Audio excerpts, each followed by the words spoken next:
Olá, fofinhos. Vamos dar início aqui ao nosso estudo da era moderna filosófica, tá? Temos que ter o entendimento que esse período foi marcado pela ruptura do medievalismo, a época da laicização do pensamento. Como assim? O período anterior da época moderna, a gente conheceu alguns filósofos conhecidos como Tomás de Aquino, Santo Agostinho, e esse período foi a época da junção da fé e da razão. Tivemos o alicerce entre a fé e a razão. Aí tivemos a cristianização da filosofia. Platão foi cristianizado, entendeu? Aí já nessa época moderna vamos ter a ruptura de tudo isso e vai nascer um carinha que o nome dele vai ser René Descartes. Descartes ele foi marcado não somente pela filosofia, mas pela a matemática, a sua dúvida hiperbólica e, além do mais, pela sua rivalidade com os ideários do empirismo. Basicamente, o racionalismo que foi desenvolvido por ele é o que bate de frente com o empirismo. Por quê? Porque o Descartes ele falava que o sentido leva ao engano. O que leva à verdade absoluta? Precisamos de um método, precisamos ser educados para que a gente não for enganados, né? No caso, o que é que a gente tem que fazer para a gente, como eu posso dizer assim, não sermos enganados por si mesmo? Temos que nos questionar, temos que ter umas dúvidas exageradas, temos que questionar constantemente. Vamos iniciar aqui o nosso estudo, basicamente sobre a questão dos seus ideários, né? Das suas dúvidas. Até que ponto devemos chegar para termos a ideia das certezas exatas, das certezas inatas, das certezas experimentadas. Tudo isso pode enganar a gente, mesmo que a partir do nosso método, que vai ser o método cartesiano, o que a gente conseguiu de certa forma descobrir que é a verdade, que é algo verdadeiro, essa mesma coisa ela pode enganar a gente. Então, por isso que a nossa dúvida hiperbólica ela nunca deve se cessar, ela sempre deve continuar. Podemos observar aqui que no método cartesiano vamos ter o primeiro postulado que vai ser o caso da evidência. É basicamente o que eu falei para você. Temos que ter uma dúvida hiperbólica, temos que duvidar exageradamente, temos que duvidar da nossa própria existência, temos que duvidar de tudo. E o nosso segundo ponto vai ser a análise. A análise ela vai ser basicamente o estudo. Temos que dividir o que a gente vai estudar para termos a certeza que aquilo vai ser verdadeiro. Temos que dividir em partes. Temos que começar do simples para o mais complexo. Para Descartes, se a gente consegue entender o mais simples, a gente tem a capacidade de descobrir o que seria o mais complexo daquilo. Caso não conseguirmos descobrir o mais avançado desse tema, conseguimos descobrir só o simples, não conseguimos mais avançar, isso quer dizer que isso é uma mentira. Isso não é uma verdade. Isso é algo que é enganoso para o ser humano que vai se desvincular da nossa razão. E o último passo, que vai ser o quarto, vai ser a enumeração e rever todas as etapas. Basicamente aqui é o mapa mental, vamos ter o resuminho de todo o seu estudo para chegarmos à ideia de que algo é verdadeiro. Deixa eu avançar aqui. Aqui basicamente é o resuminho, a dúvida hiperbólica. E vamos ver aqui, ó, as ideias presentes. Vamos ter aquelas que já são inerentes ao nascer. Vamos ter as que vão ser adventícias. Elas vão estar inerentes ao nascer? Ainda não. As que vão estar inerentes ao nascer vai ser a razão e a ideia da nossa existência. A partir do momento que a gente nasce, a gente já sabe que a gente está existindo. A gente já está exercendo a nossa razão. A gente já está, de certa forma, questionando. Levemente assim, mas a gente já chega ao ponto de questionar. A gente chega à ideia de estarmos existindo, basicamente, né? Então vamos ter alguns outros tipos, além dessas que vão estar inatas, vão estar presentes no sujeito pensante. Vamos ter as adventistas, que vão ser aquelas que vão estar ligadas diretamente com o aspecto sensível, aquilo que a gente aprendeu, aquilo que a gente viu na nossa vida em sociedade. Vamos ter as factícias, vão ser aquelas que vão estar aderidas na nossa imaginação. Mas só que esse tipo, as factícias, vai ser aquilo que já existe. Como assim? A gente vai criar um ideário, a gente vai criar uma ideia a partir de coisas que já conhecemos. Por exemplo, unicórnio. conhecemos um cavalo e também conhecemos um chifre. Então, basicamente, a gente, para criar na nossa cabeça o que seria um unicórnio, a gente juntou esses dois aspectos que a gente já conhece. E as inatas que eu já falei anteriormente. Vamos passar aqui, ó. E ele também vai ter a questão do avanço, né, da forma de se estudar a filosofia, como surgiu primeiro os empiristas. Ele vai ser o que vai dar um passo a mais à frente dos empiristas. Por quê? Porque tudo vai poder lhe enganar. Aquilo que você crer que é verdade também pode lhe enganar. Então não podemos parar de questionar. Diferente dos céticos, o Descartes, ele dizia que os céticos eles se questionavam, eles duvidavam das coisas, só que eles paravam ali, eles só ficavam no questionamento, eles não queriam buscar respostas, eles não iam ao ponto de saber por que aquilo é mentira e por que aquilo talvez pudesse ser verdade. Então ele é diferente, ele não se considera um cético, ele se considera um racionalista. Basicamente essa é a diferença de um cético para um racionalista.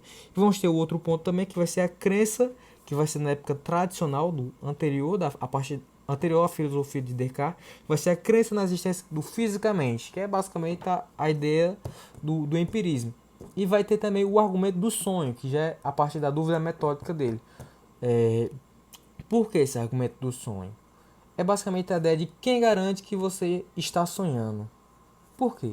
Porque nos sonhos a gente tem a capacidade de sentir que estamos tocando, que estamos cheirando, às vezes isso pode acontecer, e vamos ter sensações, de certa forma, muito semelhantes com o que cremos estar acontecendo na nossa vida acordados, entre aspas, né? Então, o que vai garantir que você está sonhando? O que vai mostrar se você está vivendo ou se você está sonhando? É a partir do momento que você pensa, a partir do momento que você tem a noção de que você está sonhando, a partir do momento que você tem a noção que você está vivendo, você está pensando. Isso prova da sua existência. Então, a sua existência é uma verdade, a sua existência é verdadeira. Por isso que vem aquela frase, né? Penso, logo existo, que é o cogito ergo sum. E o último pontozinho da tradicional, que vai ser o conhecimento racional. O Descartes, ele vai excluir esse ideário do conhecimento racional? Não, só que ele, mais uma vez, tem que bater nessa tecla. Ele adere sim ao conhecimento racional, só que ele vai mais além. Ele se questiona. Esse conhecimento racional, positivo sim, mas só que esse conhecimento racional, ele também pode lhe enganar. Então a gente nunca deve parar de ter nossa dúvida metódica. E o argumento que ele criou para comprovar um pouco disso seria a ideia do gênio maligno. E seria que não basicamente fosse um Deus. Isso aqui é basicamente como se fosse uma metáfora, porque ele acreditava sim em Deus. Vamos fingir assim que essa questão como se fosse um Deus. É uma teoria. A questão do argumento do gênio maligno, que esse gênio maligno ele poderia ter a possibilidade de nos manipular. Ele poderia, de certa forma, tirar a nossa racionalidade, entendeu? Como se a gente fosse preso a esse gênio. Vamos ler o que está escrito aqui, ó. Ser todo poderoso, que nos engana acerca de todos os conhecimentos racionais. Basicamente é isso que eu falei para você. Essa é a possibilidade, esse é um dos questionamentos de Descartes. E a questão dele sobre Deus, vamos falar aqui. Ele acreditava em Deus? Sim. Por quê? Vou dar só um resuminho aqui, eu não vou ler isso tudo não. A primeira prova que ele tem sobre a questão de Deus é porque o ideário de perfeito só pode vir de algo que é o perfeito.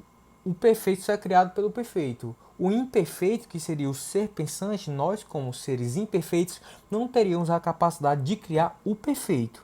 Entendeu? Nós somos imperfeitos. Não temos a capacidade de criar nem o imperfeito e nem o perfeito. O único que tem essa capacidade, o ser imanente, o ser que vai estar presente, que vai criar todas as coisas que acontecem, os imperfeitos, isso prova a existência de um Deus, de um ser superior, somente um ser posterior que tem essa capacidade de criar o ideário do divino, de criar o ideário do perfeito e do imperfeito. Só isso. Passa aí, ó, para não perder tanto tempo. Acho que já acabou o nosso slide, acabou não. E vamos falar um pouco sobre o Baruch de Spinoza. O Baruch de Spinoza, ele era um carinha que ele era judeu, né? Só que ele foi expulso da comunidade judaica. Por quê? Porque o ideário dele sobre a questão da religião, sobre o Cristo, sobre a ideia de Cristo, né? Sobre a ideia de Deus, é um pouco diferente do que era estabelecido naquela época. Por quê? Porque naquela época a igreja, né, eles tinham o ideário de que Deus ele era um ser emanente, né? Ele é um ser superior, ele é um ser de certa forma próximo, só que ao mesmo tempo ele é distante. É o que a gente deve enxergar, né? Como a gente tem que se esforçar até chegar perto dele, mas seria algo impossível porque ele está de certa forma distante, está no céu, aquela ideia. Para Spinoza não. Spinoza, Deus é tudo, tudo. Ele é Deus, ele faz parte. Deus é tudo, é a água, é o vento, é as plantas, é os animais, tudo é Deus. Deus é um ser imanente, ele é um ser que está presente, ele não vai ser transcendental, ele não vai ser longe, entendeu? Deus é a totalidade de tudo. Só que esse não é o ponto mais importante sobre ele. Vai ser a questão da felicidade, que não vai estar aqui no nosso slide, mas eu vou comentar um pouco. Para ele, a felicidade não existe. A felicidade para ele é um ato de potência. Por quê? Porque a felicidade, o ideário da felicidade, o que vem na cabeça da gente do que seria a felicidade é o que está fora de controle do ser humano. Como assim? O ideário da felicidade, por a gente não ter a capacidade de controlar, ele é um ato que vai ser, de certa forma, armazenado e vai ser gasto de uma forma energética. Como assim? Essa potência ela vai ser uma energia que ela vai estar delimitada em um certo momento, em um certo instante.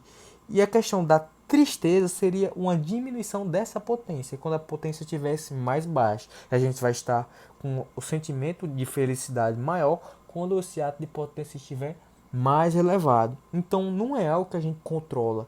Tem até o fato dele falar da gente se prevenir, da gente querer se prevenir de momentos tristes, de momentos que a gente crê que vai ser infelizes pra gente. Isso é algo ingênuo. Não é possível termos essas preocupações, porque isso não está ao nosso controle. E outra coisa, aquilo que a gente crê que é feliz, por exemplo, a gente saiu, foi para uma festa e se sentiu muito feliz, foi assistir Batista Lima, né? Um exemplo, você ficou muito feliz, mas no outro dia tem esse mesmo show do Batista Lima, você vai lá e talvez você esteja triste. Isso não quer dizer que você esteve feliz antes que você vai estar feliz agora. Então, uma mesma ideia de potência, ela não vai ser a mesma. Por quê? Porque a forma de energia vai ser diferente da outra. Tá, tchau.